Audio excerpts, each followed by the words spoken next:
A very good morning, my dear students. How are you all? I hope you and your families are safe and secure at home. Stay home, stay healthy. As you know, I am N. Padma, your social studies geography teacher. Dear students, all are aware of present COVID situation all over the world. Our country locked down itself. So my dear students, you should not leave any opportunity to learn. So I welcome to all join the online classes. Dear students, social studies divided into two groups, geography and history. First paper geography, second paper history. Geography contain 1 to 11 lessons. History contain remaining lessons. Today we are going to discuss about India relief features. Relief features means different types of landforms which are existing in our country India.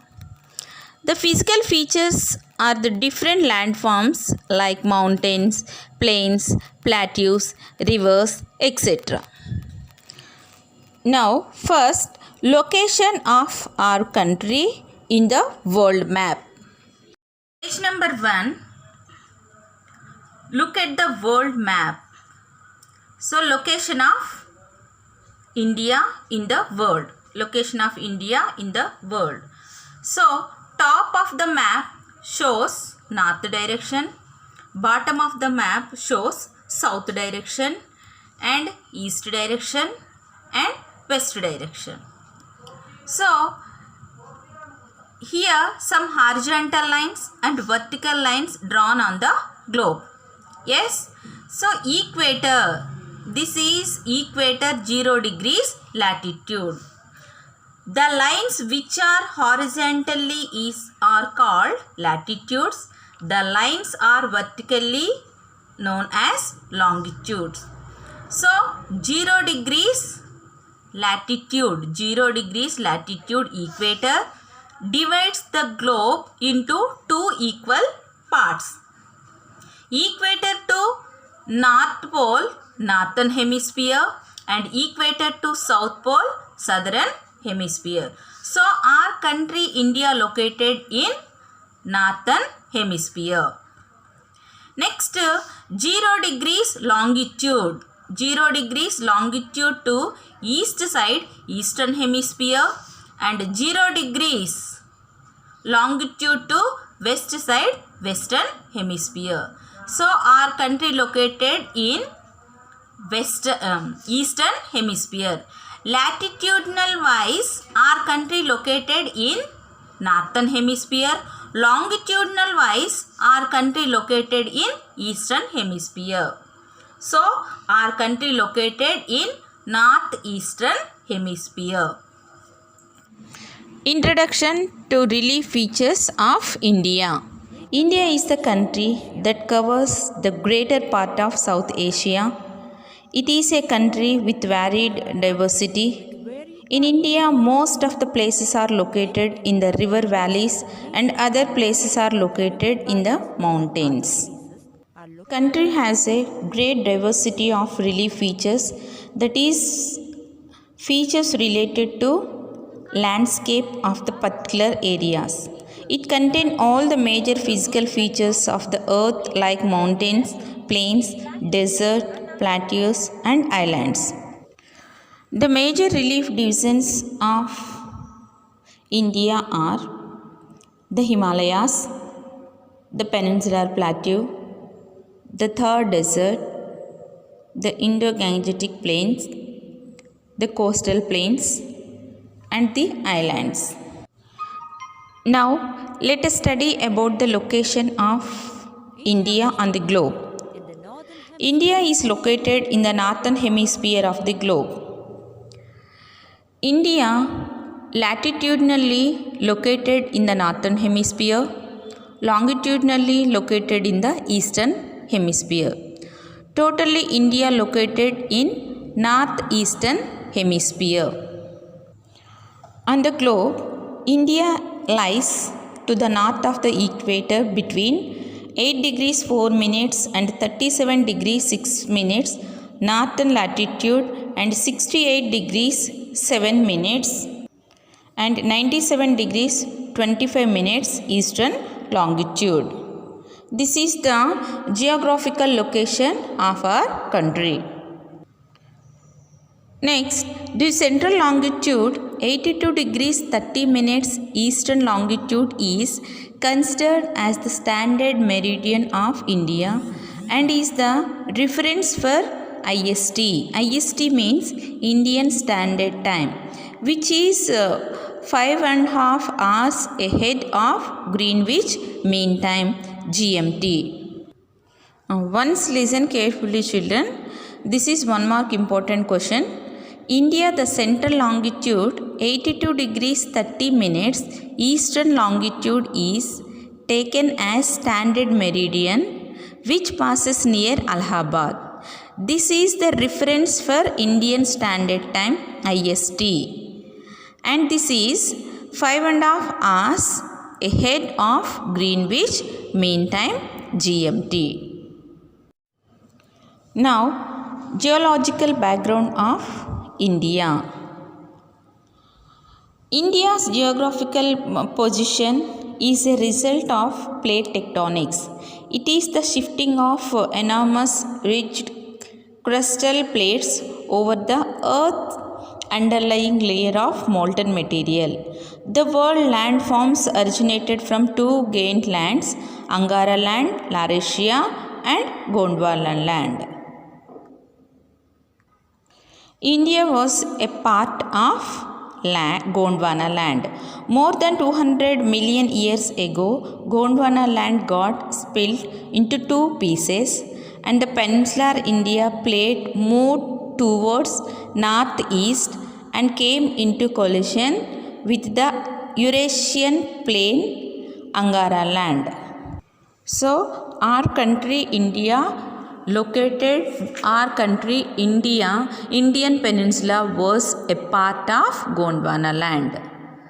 World landforms originate from two giant lands, namely Angara land, Laurasia, and Gondwana land. So, the Indian Peninsula was a part of Gondwana land.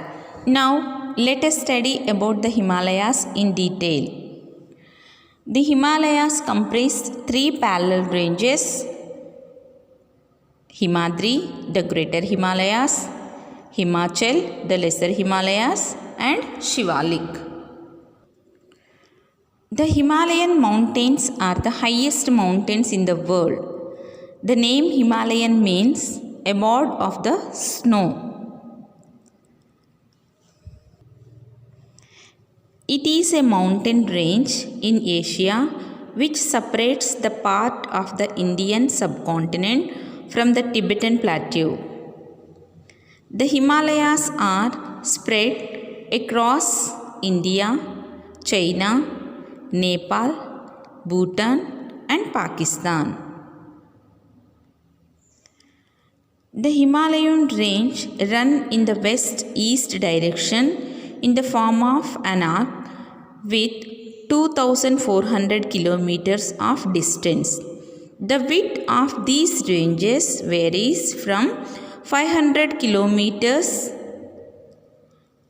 in the western region to 2,000 kilometers in central and eastern regions. So, following are the three parallel ranges of Himalayas. Greater Himalayas are Himadri, Lesser Himalayas are Himachal, Shivalik. Now, let us begin our learning Himadri range. Greater Himalayas, Himadri. The northernmost range is called as Greater Himalayas or Himadri. It consists of highest peaks with an average elevation of 6,100 meters above the sea level. It is composed of snow and ice cover. Glaciers can also be found here. The water from these Himalayas is the source of to the perennial rivers. Now let us learn about Himachal ranges. Himachal, the part of range which is found south of the Himadri, is called as Lesser Himalayas or Himachal.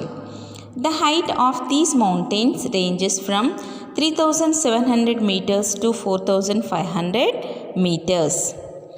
These ranges mostly contain compressed rocks and hence have the rugged relief. The Lesser Himalaya ranges includes the famous valleys of Kashmir and the Kangra and Kulu in Himachal Pradesh. The region which is quite famous for hill stations like Shimla, Mussoorie, Nainital, Ranikhet, etc. The Pirpanjal and Mahabharata ranges are the most important ranges of this region. Now, Shivalik. Shivaliks are the southernmost ranges of the Himalayas. Their width ranges from 10 kilometers to 50 kilometers, whereas the altitude variation about 900 meters and 1100 meters. Different names are given to these ranges in different regions. In Jammu, Jammu Hills; in Arunachal Pradesh, Mishmi Hills; in Assam, Kachar. The valley lying between the Lesser Himalayas and Shivalik ranges are called as Duns. Example: Dehradun, Kotli-Dun and Patli-Dun.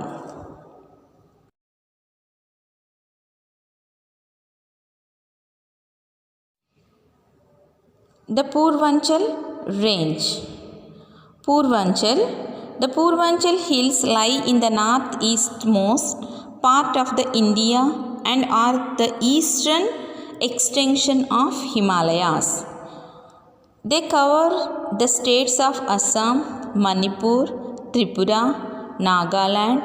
Regionally, the Purvanchal hills are called as Patka Hills, the Naga Hills, the Manipuri Hills and Khasi Hills and Mizo Hills.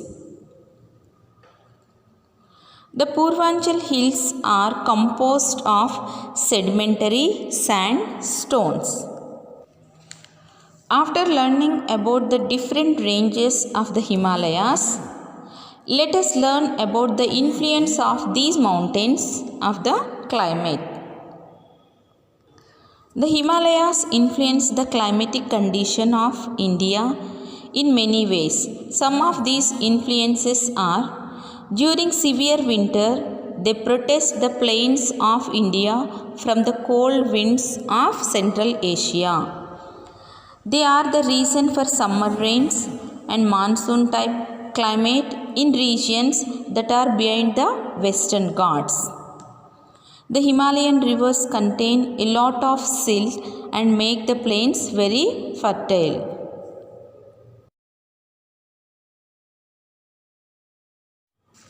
Now,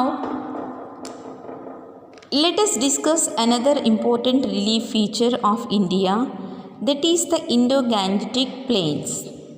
Indo-Gangetic Plains. The Indo-Gangetic Plains is also as the Northern Indian River Plains. It is a large and fertile plain covering most of the northern and eastern India. The formation of northern plains is a result of the interaction of three Himalayan rivers, Indus, Ganga and Brahmaputra and their tributaries.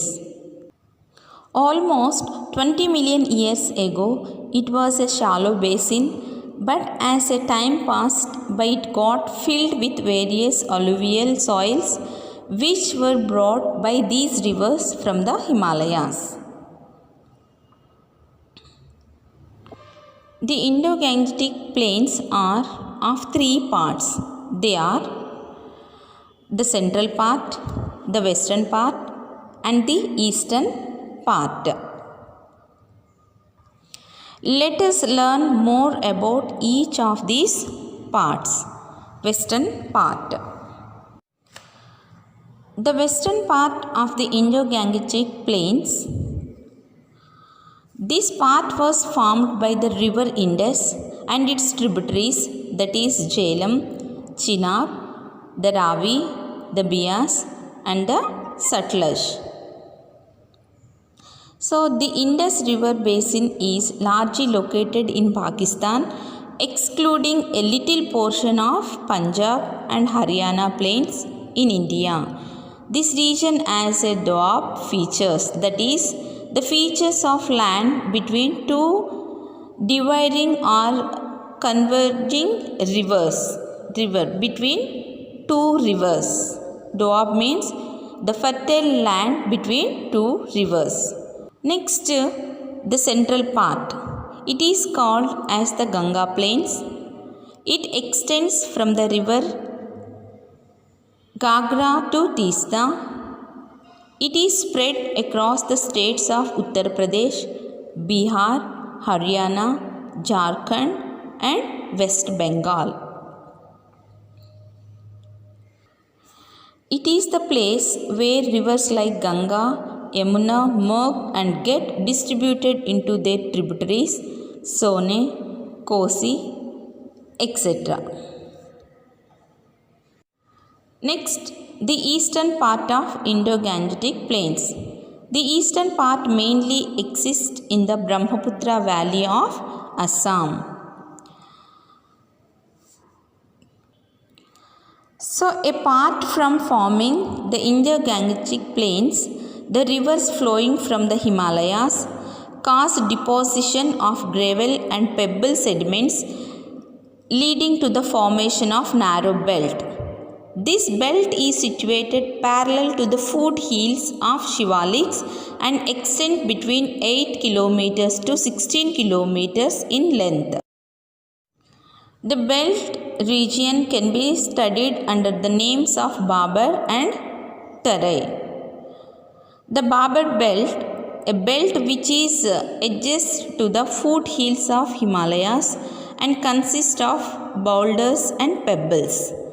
The Babar is a narrow belt of 8 km to 16 km wide. The Tarai region, the Tarai belt, a belt which lies next to the Babar region and is composed of newer alluvium. The region is mostly moist with thick forest as it was swampy and marshy. It receives heavy rainfalls throughout the year and includes a wide variety of wildlife. Now let us discuss another important feature of India, that is the peninsular plateau. A plateau is a landform characterized by a flat tapped region that is elevated above the surrounding lands. Indian plateau is called as the peninsular plateau since it is surrounded by the seas on three sides. It is composed of old crystalline, hard igneous and metamorphic rocks. Huge amounts of metallic and non-metallic mineral resources can be found in the Indian plateau. The peninsular plateau includes two divisions which are as follows: Malwa Plateau, Central Island, Deccan Plateau. The Central Highlands can be found south of the Gangetic Plains and north of the river Narmada. Here, the most important plateaus are Malwa Plateau on the west side and Chota Nagpur Plateau on the east side. The Chota Nagpur Plateau is rich in mineral resources. The Deccan Plateau lies to the south of Narmada. The Deccan Plateau's north edge consists of Satpura ranges, whereas the eastern edge consists of Mahadev, the Kaimur range and portion of Michael range. The western, eastern, and southern boundaries are formed by Western Ghats, Eastern Ghats, and Neelagiris, respectively. Now, Western Ghats. Western Ghats run parallel to the western coast in the north-south direction. They extend from the river Tapi, central India, to Kanyakumari, Tamil Nadu. These ghats are continuous with a very few passes in between them, which form the gateway of the coastal plains. Udakamandalam Ooty is the famous hill stations along the Western Ghats located in Neelagiris. Here the highest mountain is the Dodabetta, 2637 meters.